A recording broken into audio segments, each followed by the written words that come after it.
السلام عليكم ورحمة الله وبركاته. وعليكم السلام الحمد لله الحمد لله الذي جعل الشمس والقمر في حسبان والنجم والشجر يسجدان وفضل زمانا على زمان كما فضل مكانا على مكان وإنسانا على إنسان ونشهد أن لا إله إلا الله وحده لا شريك له لا ضد له ولا ند له ولا مثل له ونشهد أن سيدنا وسندنا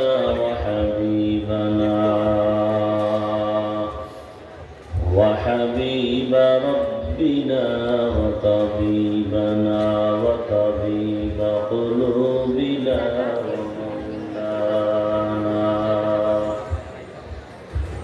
ومولانا محمدا عبده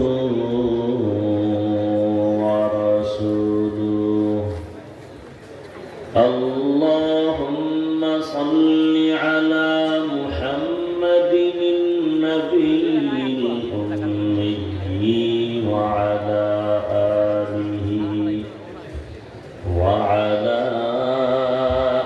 آله وسلم تسليما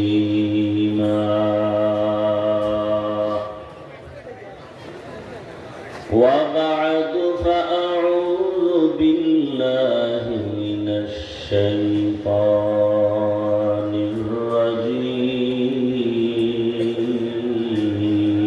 الرجيم بسم الله الرحمن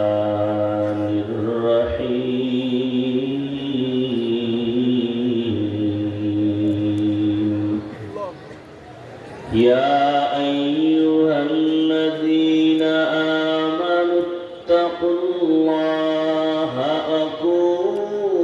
وكونوا مع الصادقين وقال النبي صلى الله عليه وآله وسلم من تشبه بقوم فهو منهم صدق الله مولانا العظيم وصدق رسوله النبي الأمي الكريم ونحن على ذلك من الشاهدين والشاكرين والذاكرين والحمد لله رب العالمين سبحانك لا علم لنا إلا ما علمتنا إنك أنت العليم الحكيم رب اشرح لي صدري ويسر لي أمري واحلل عقدة من لساني يفقه قولي निगाह मुमिन से तू बदल जाती है तकदीर निगाह मुमिन से तू बदल जाती है तकदीर, ये बंदा की कुव्वत नहीं कुदरत का इशारा, ये बंदा की कुव्वत नहीं कुदरत का इशारा। ऐ मर्द खिरद तर्क मआसी की जरूरत, ऐ मर्द खिरद तर्क मआसी की जरूरत, अब सोहबत सालिह की सवा कोई नहीं चारा, अब सोहबत सालिह की सवा कोई नहीं चारा।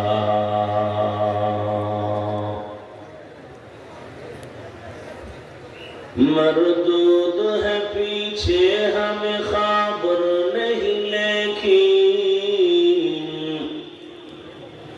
मरदूद है पीछे हमें खबर नहीं लेकिन, एक वक्त में हालाक जो अमाल है सारा, एक वक्त में हालाक जो अमाल है सारा।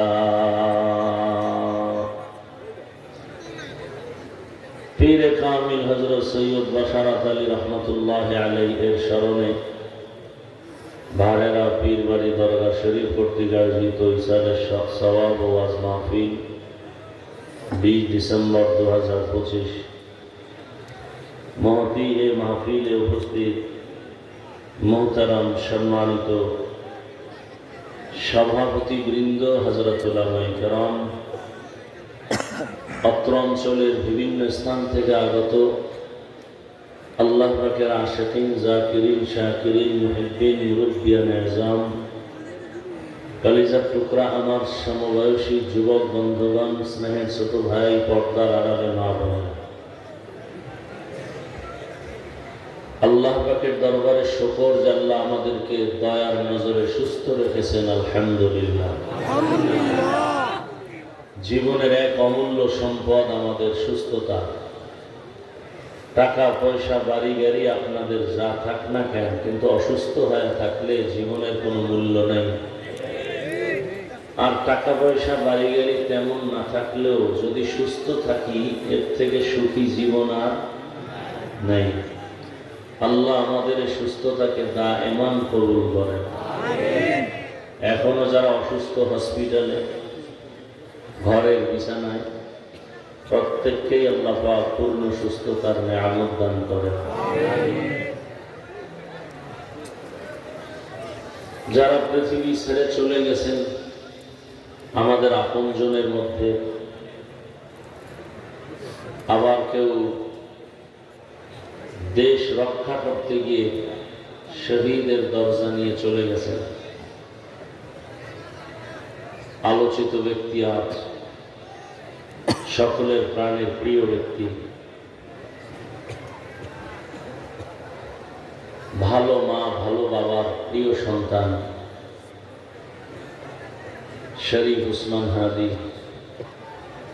এতদিন ছিলেন জিন্দা, আজকে তিনি মরহুম হয়ে গেলেন।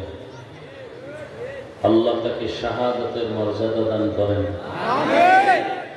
আল্লাহ পাক তাকে জান্নাতের উঁচু মাকাম দান করেন।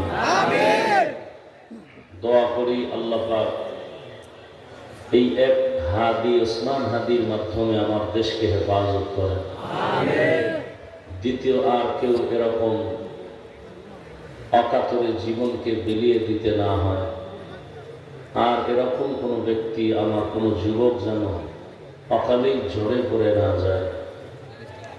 বড় দুঃখ এবং খুব কষ্ট, না বলতে পারি, না অন্তরে চাপা রাখতে পারি। কত রক্ত গেল জুলাই আন্দোলনে, এরপরও কি পেলাম আমরা? এগুলো বলার মানুষ নাই, শোনার মানুষ নাই, বিরোধিতা করার মতো মানুষের অভাব নাই। আর কত রক্ত ঝরালে আমার এই দেশ শান্ত হবে, আমার এই জাতি শান্ত হবে, দুর্নীতি বন্ধ হবে, মানুষ গুম খুন বন্ধ হবে, ভাষা নেই বলার। আল্লাহ যদি দয়া না করেন,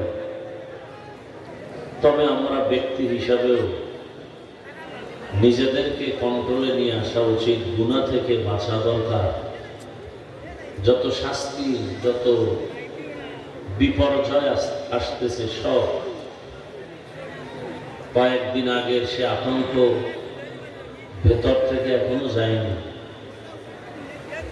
সিলেট চট্টগ্রামের জন্য, ঢাকার জন্য এক অশনি সংকেত ভূমিকম্প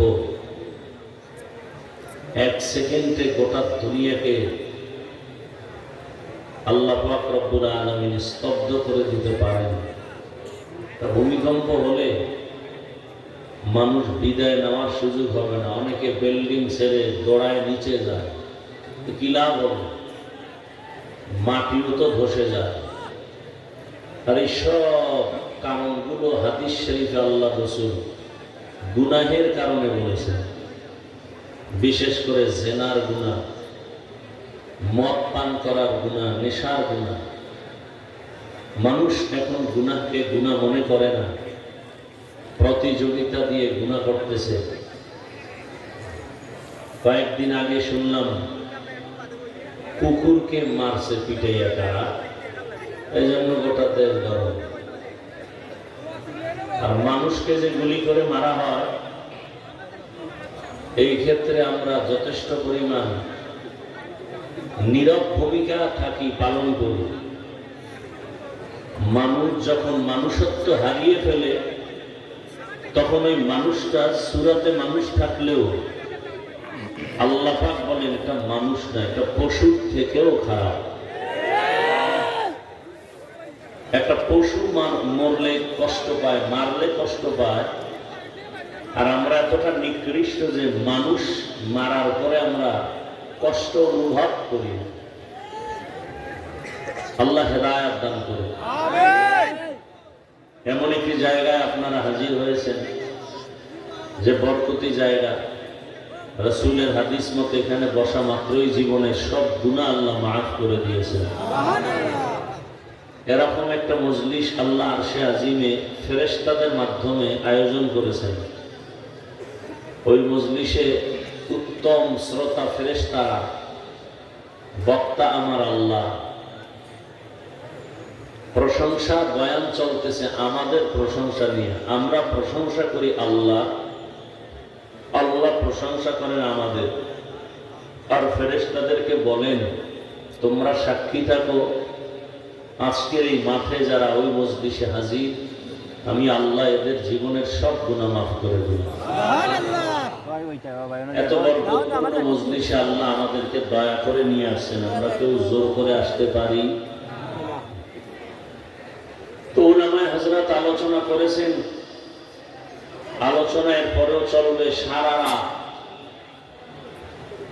বলবেন ক্ষুধা লাগলে একটা পেরেশানি না, খানারও আয়োজন আছে, কোনো পেরেশান হওয়ার কিছু নাই। এবার মন ভরে বয়ান শুনবেন আর আখিরাতের পুঁজি অর্জন করবেন। আল্লাহ পাক রব্বুল আলামিন শেষ পর্যন্ত মজলিসকে কবুল করেন। আমিন।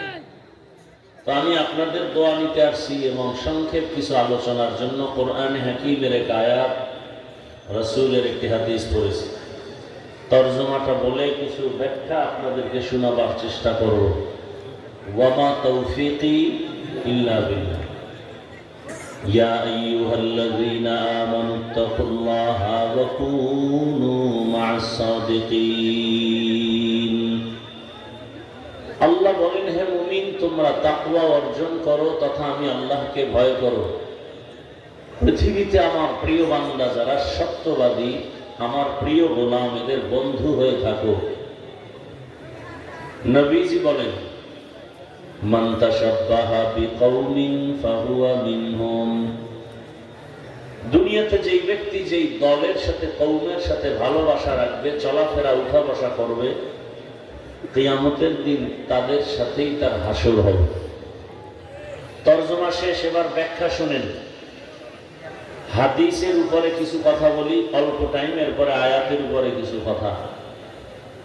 হাদিসে পাকে আল্লাহ রসুল বললেন, যে ব্যক্তি দুনিয়ার যেই দলের সাথে সম্পর্ক, যেই নেতার আদর্শ লালন করবে, তার সাথেই কিয়ামতের ময়দানে হাসর হবে, উঠবে। এগুলো তরজমা। এর থেকে আমরা ব্যাখ্যা কি নিব?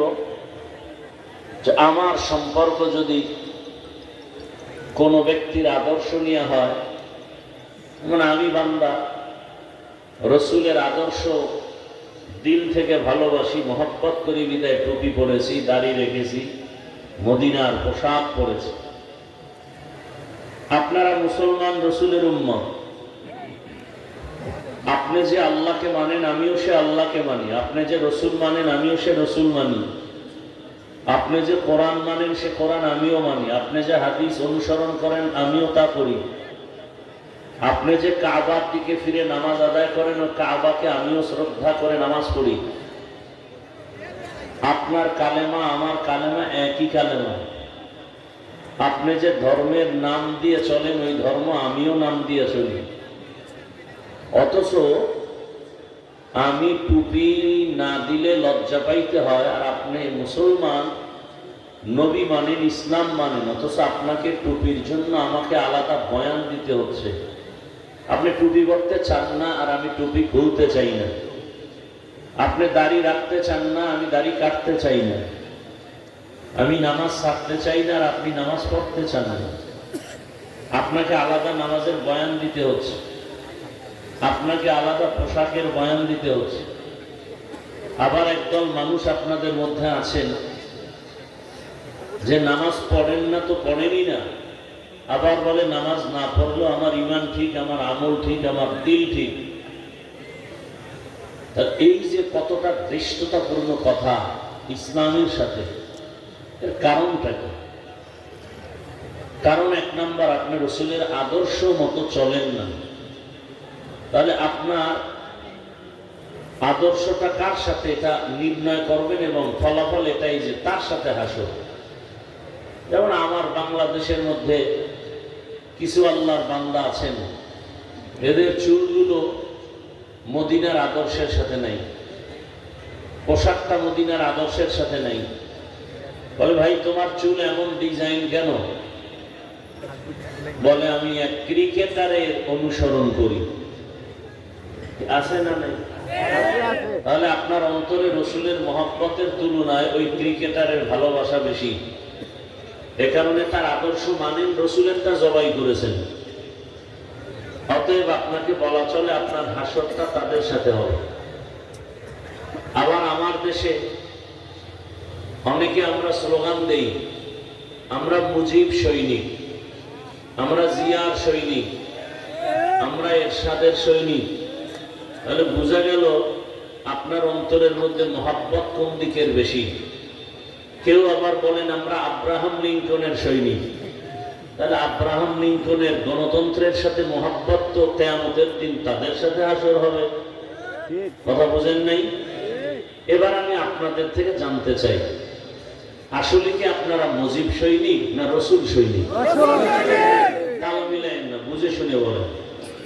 আপনারা খেয়াল করে কথা শুনেন, শুনেন, খেয়াল করে শুনেন না এমনি শুনেন। খেয়াল করে শুনলে আওয়াজ হয় কেন আপনাদের মাঝে? তো আপনারা কথা বলেন, আমি চুপ করে আপনাদের বয়ান শুনি। আবেগকে কন্ট্রোল করার চেষ্টা করবেন। আবেগ দিয়ে কোনোদিন ইসলাম হয় না, আদব দিয়ে ইসলাম হয়, আদব। এজন্য রসুল বলেন, আদাবানি রব্বি ফা আহসানা তাদিবি।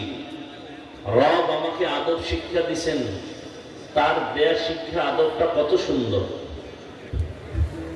মানুষের জীবনের সৌন্দর্য একমাত্র আদব। কথার মধ্যে আদব, আপনার হাত পা নাড়াচাড়া করার মধ্যে আদব আছে। চোখ দিয়ে যে তাকাচ্ছেন, এই তাকানোর মধ্যেও আদব আছে।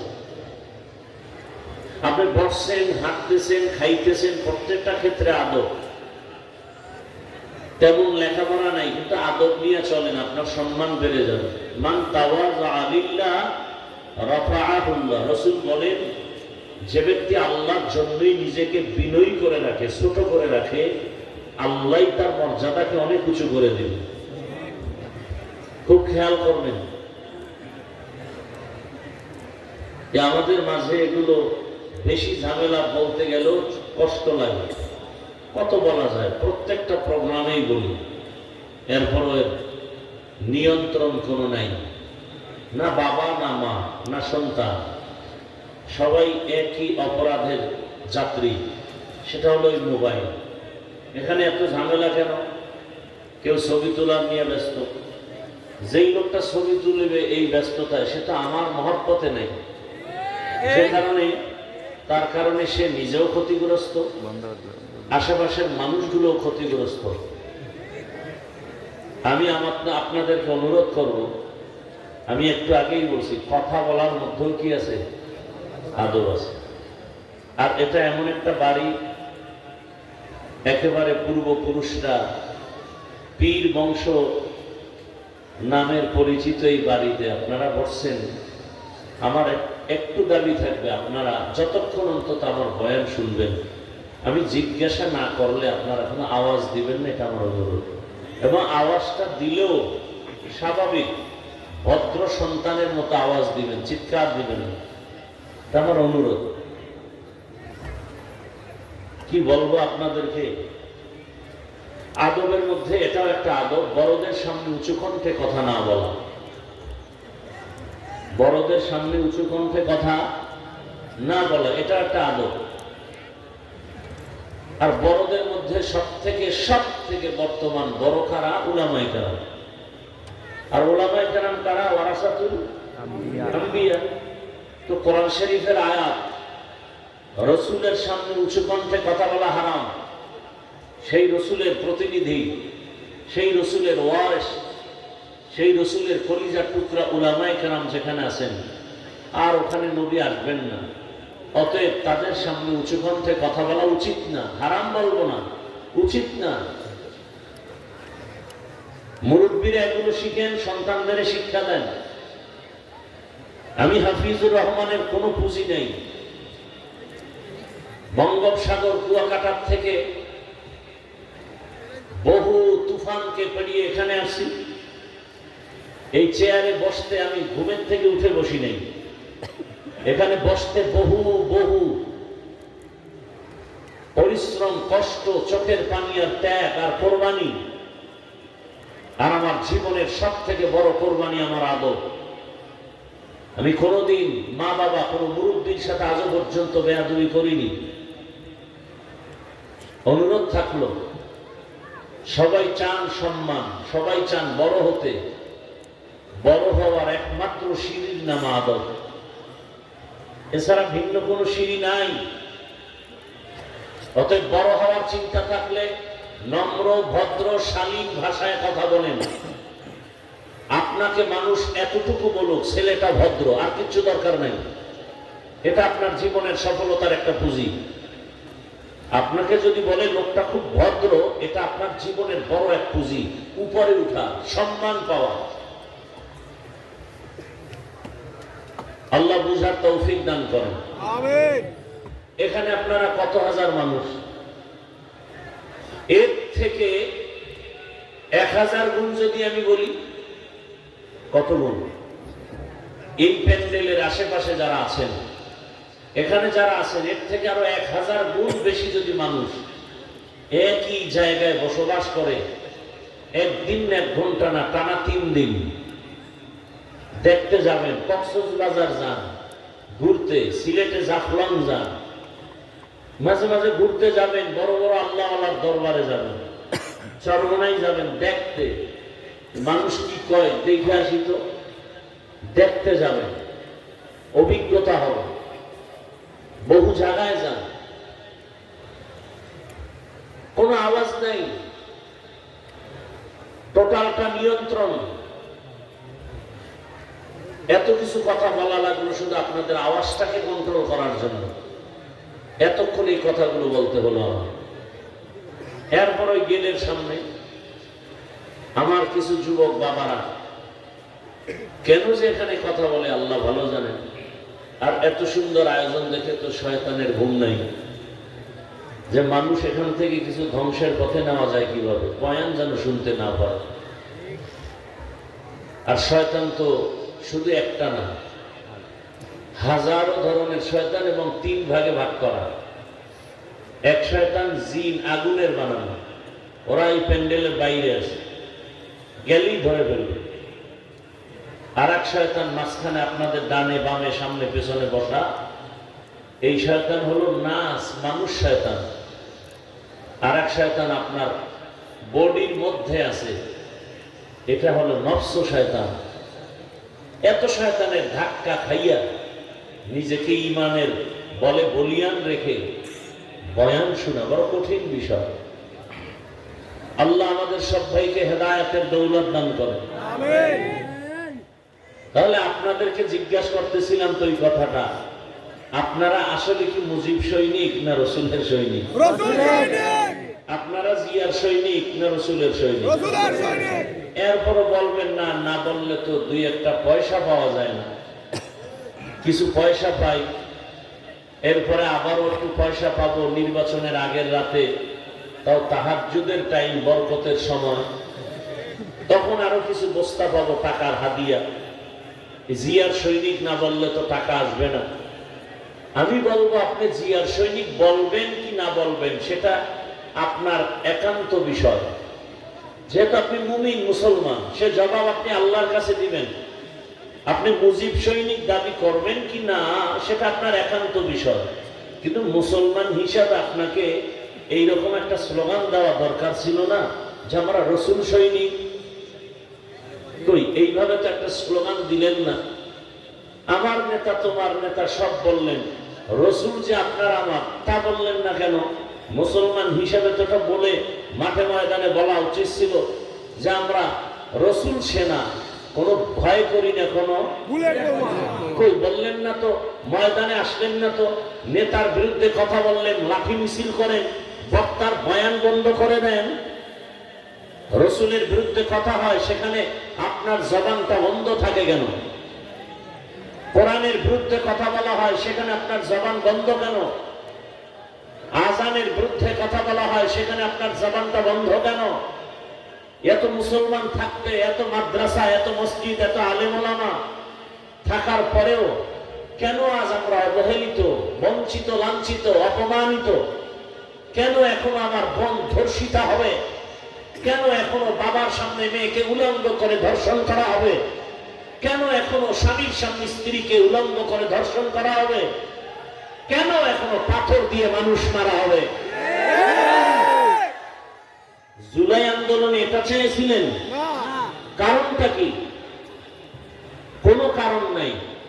যেদিন কলিজা ভরে স্লোগান দিবেন মাঠে, আমরা রসুল সৈনিক এবং আমরা ইসলাম চাই, সেদিন সব নেতারাও নেতা হিসাবে সম্মানের স্থানেই থাকবে এবং সম্মানটা কখনো নষ্ট হবে না। ইসলাম আসবে, হিন্দু শান্তিতে জীবন যাপন করবে, কোনোদিন কোনো অশান্তি আসবে না। ইসলাম আসলেই নারীরা শান্তিতে চলবে, কেউ চোখ তুললে চোখ উপরে ফেলা হবে। ইসলাম আসলেই দেশের সব ব্যবসায়ীরা শান্তিতে ব্যবসা করবে, চাকরিজীবীরা চাকরি করবে, কোনোদিন কোনো পেরেশানি থাকবে না। এটা ইসলাম পারে, আর কেউ পারে না। সম্ভব না, কোনোদিন সম্ভব না। কিন্তু ইসলাম তো আপনারা চান না। চাইলে আপনার রসুলের কলিজায় আঘাত দিয়া দাড়ি কাটেন কেন? ইসলাম চাইলে কেন মসজিদে ফজরে আপনি থাকেন না? ইসলামী যদি চান সুদের টাকায় ব্যবসা চলে কেন? ইসলাম যদি চান আপনার মেয়ে আপনার স্ত্রী বেপরদায় মার্কেটে ঘুরে কেন?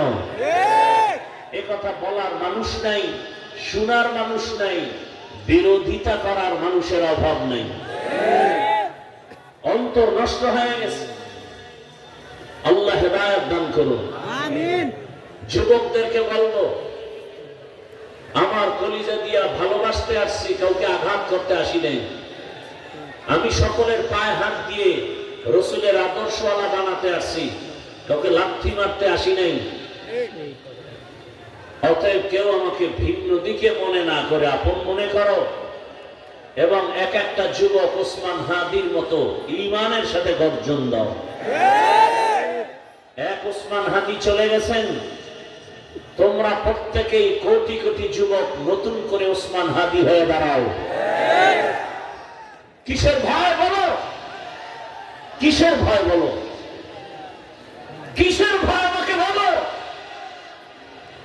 গোটা দেশের যুবক আজ এক কাতারে দাঁড়ালে কোন মায়ের সন্তান, কোন নাস্তিক আর বেঈমান মুনাফিক নাই, আমার যুবকদের আন্দোলনের সামনে দাঁড়িয়ে চোখ তুলে কথা বলবে। তাকবীর, আল্লাহু আকবার, নারায়ে তাকবীর, আল্লাহু আকবার। বিশ্বের মুসলিম এক হও, এক হও। বাংলার মুসলিম এক হও, এক হও। আমরা সবাই রাসূল সেনা, ভয় করি না বুলেট বোমা। আমরা সবাই রাসূল সেনা, ভয় করি না বুলেট বোমা। আমার নেতা তোমার নেতা, বিশ্বনবী মুস্তাফা, বিশ্বনবী মুস্তাফা। আমার নেতা তোমার নেতা, নারায়ে তাকবীর, আল্লাহু আকবার। যুবকদেরকে বলছি, মোবাইল ছাড়ো, হাতের মধ্যে বিদ্যার পৃষ্ঠা ধরো, কিতাব ধরো, শিক্ষিত হও। কেন তুমি টাকার পেছনে দৌড়াও? স্বর্ণাক করে লিখে রাখো, আমি বলে গেলাম, মরে গেলে যদি আমার কথা সত্য হয় আমার কবরে জুতা মারবা। বলে গেলাম, লিখে রাখো, গোটা দুনিয়া তোমার কদম চুমবে, গোটা দুনিয়ার টাকা তোমাকে খুঁজবে। যদি তুমি আদর্শের সৈনিক হতে পারো, টাকায় বিক্রি হয় বাংলাদেশের বহু বান্দা।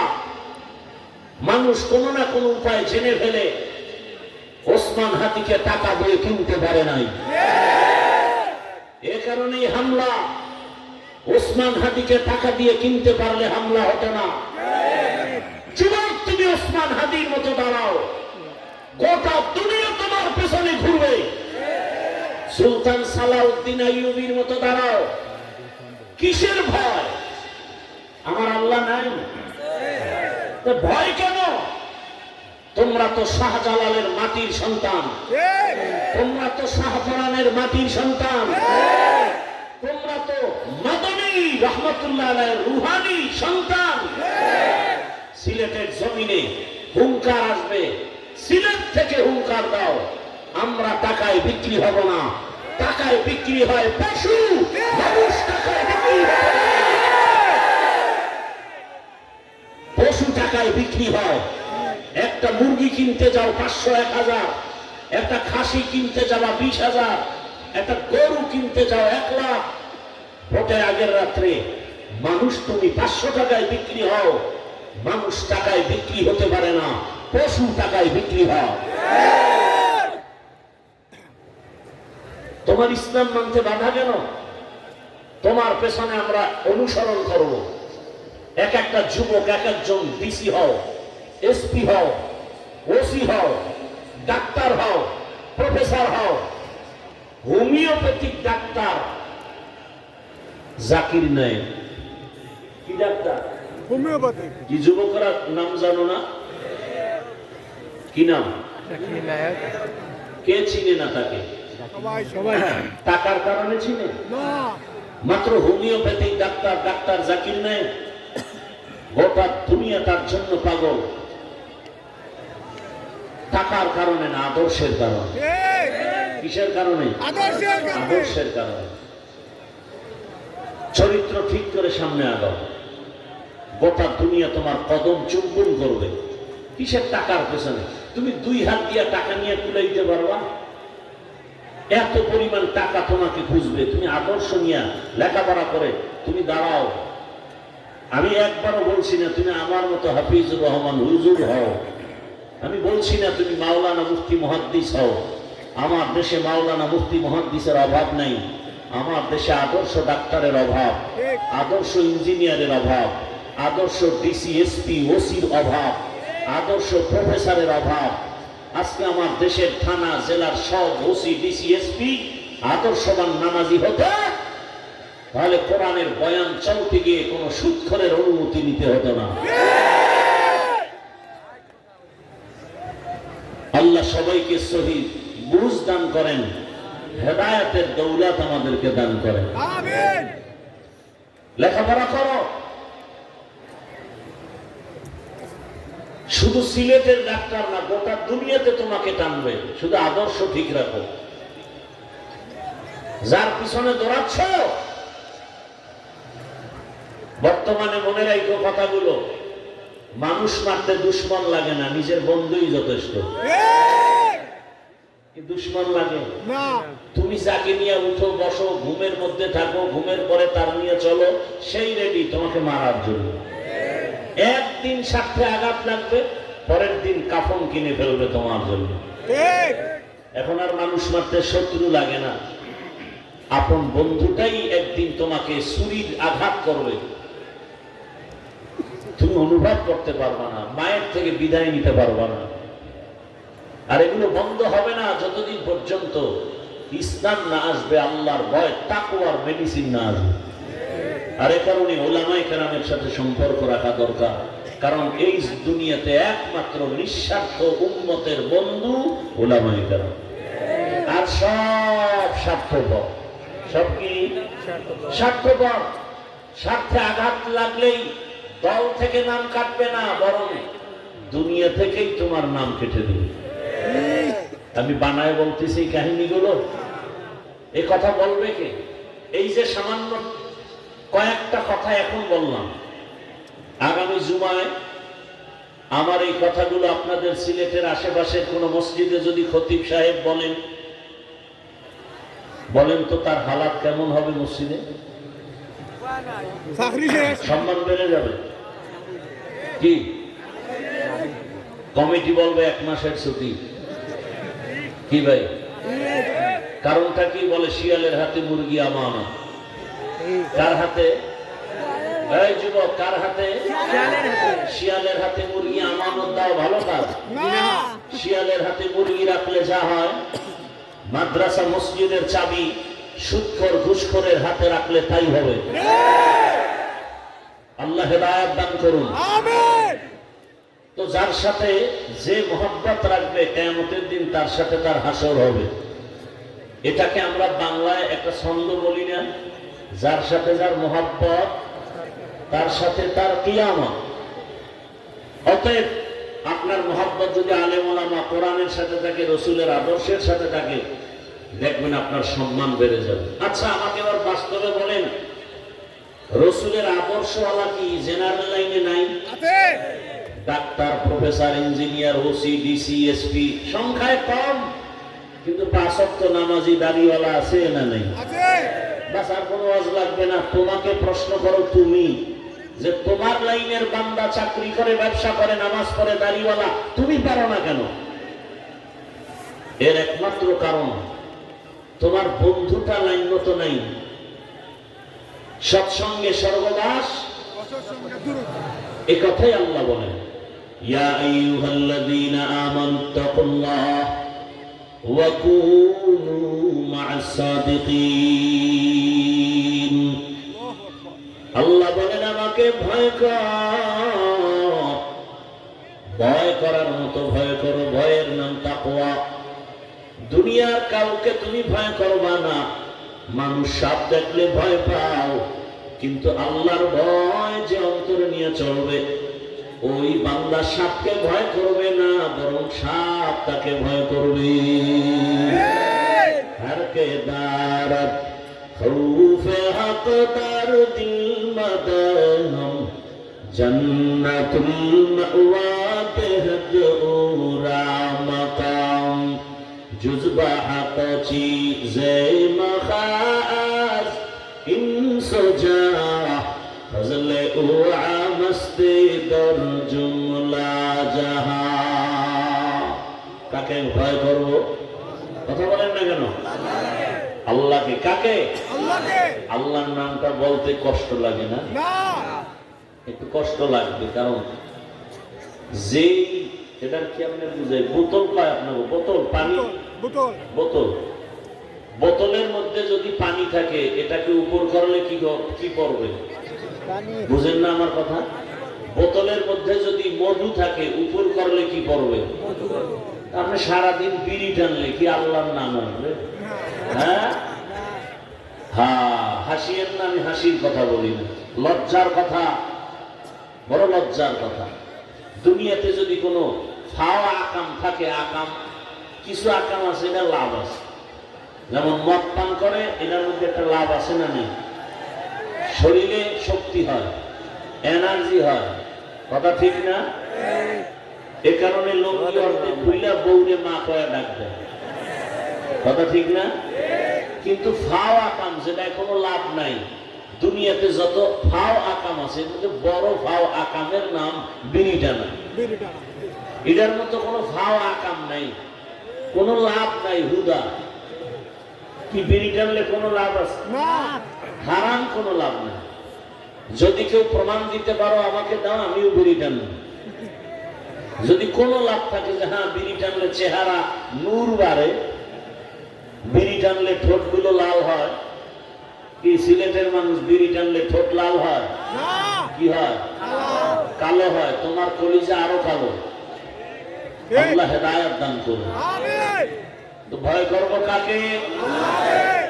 কথার কথা যদি আমি জিজ্ঞাসা করি, আপনারা কারা কারা আল্লাহকে ভয় করেন যদি জিজ্ঞাসা করি, এখানে সব বান্দা হাত উঠায় বলবে আমরা আল্লাহকে ভয় করি। কোন চালাক যদি থাকে সে পা উঠায় বলবে আমরা 4 হাত পায়ে আল্লাহকে ভয় করি।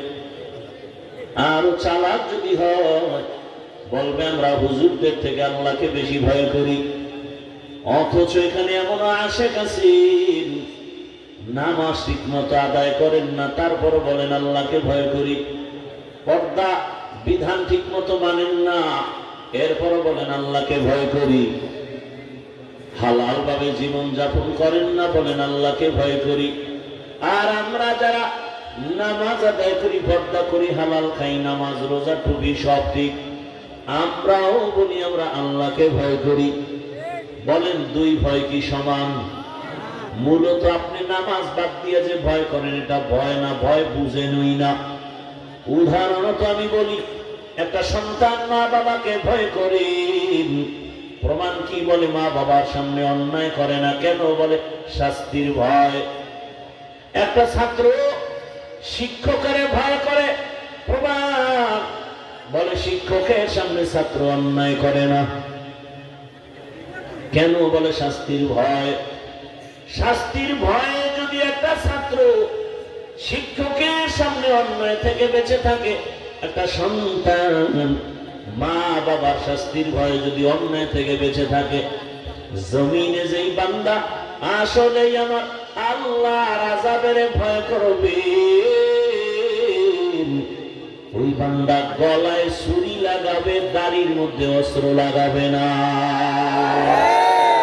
তুকু যাও সুন্নতে আহমদ কো যা, তুকু যাও সুন্নতে আহমদ কো যা, বা মুহাম্মদ কে বুয়াদ নিসবত তোরা। মান আহাব্বা সুন্নতি কওলে রসূল, মজদায়ে কানা মাই হাম কুন কবুল। এরে আমার কলিজার যুবক, পর্দার আড়ালের মা বোনেরা, বৃদ্ধ বাবাজি, চোখের সামনে দেখতে দেখতে কেমন যেন দুনিয়াটা অন্ধকার হয়ে গেল। আমি হাফিজুর রহমান ছোট ছিলাম, জানি না কোন দিন আমার দাড়ি উঠলো, জানতেও পারি না কোন দিন আবার কালো দাড়ি সাদা হতে থাকলো। এরে আল্লাহর গোলাম, এই বয়ান ছাইড়া দেবো কিন্তু। এতবার হাতে পায়ে দুইটা বুঝানোর পরেও যদি ঝামেলা করো, জবানটা বন্ধ করা যায় না, ইশারায় কাজ করো।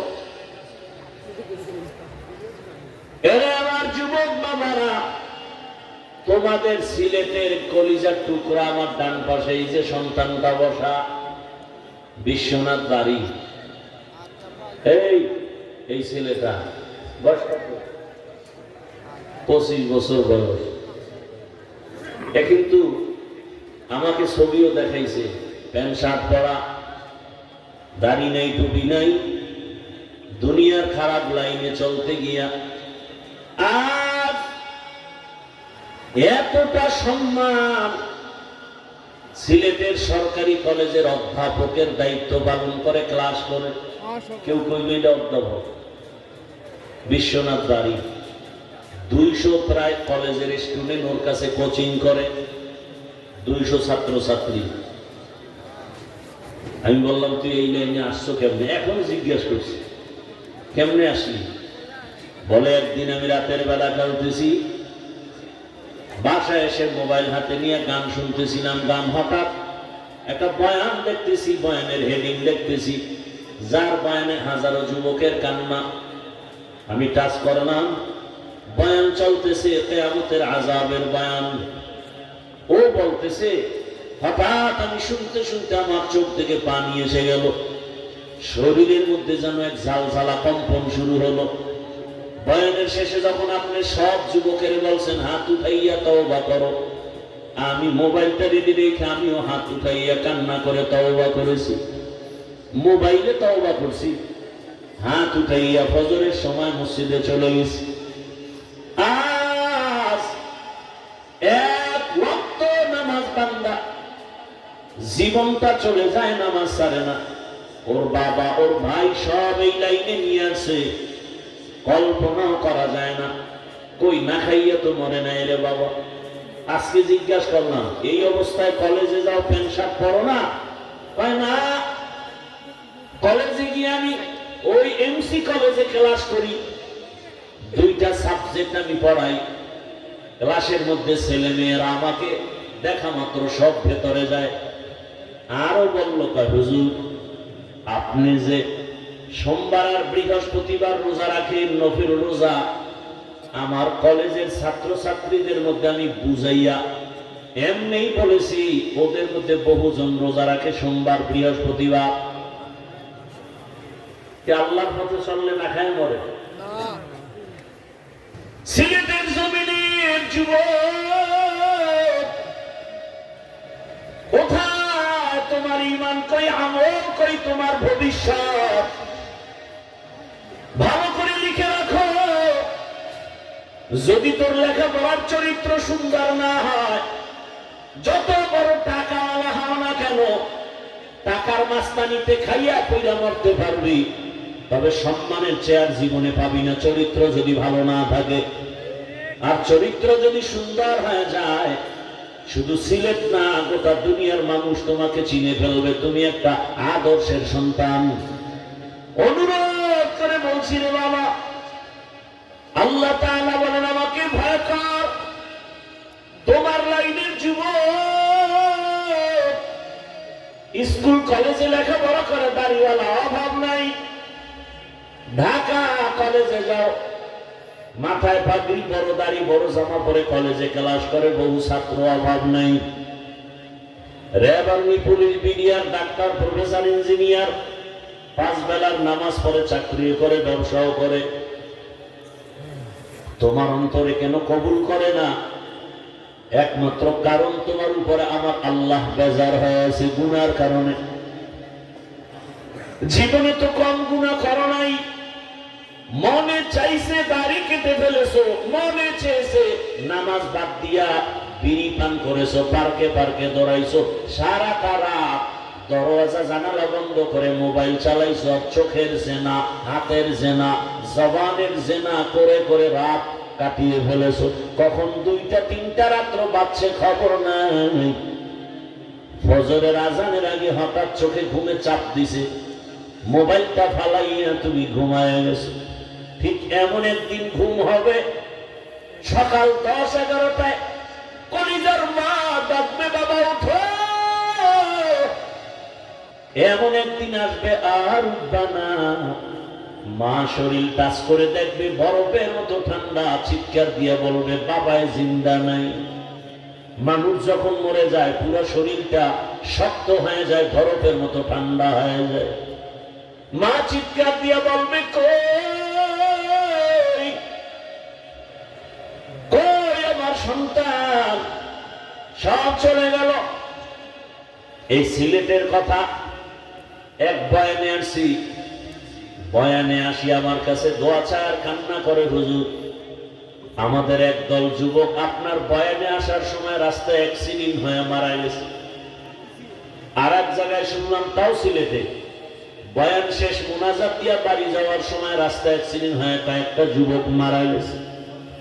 তুমি এখন এখানে শান্ত অবস্থায় বসে আছো, কিন্তু জানি না মাওলায় যদি চায় কালকে তোমাকে হসপিটালে রোগী বানায় দিবে। দুটো পায়ে হাত রেখে বলি, যুবক ডাক্তার হইও, ইঞ্জিনিয়ার হইও, তবে আদর্শওয়ালা হইও। আর যদি বেয়াদবওয়ালা ডাক্তার হও, তাসলিমার মতো জুতার বাড়ি খেয়ে জমিন থেকে পালিয়ে যেতে হবে। আল্লাহর ভয় অন্তরে জমা করো।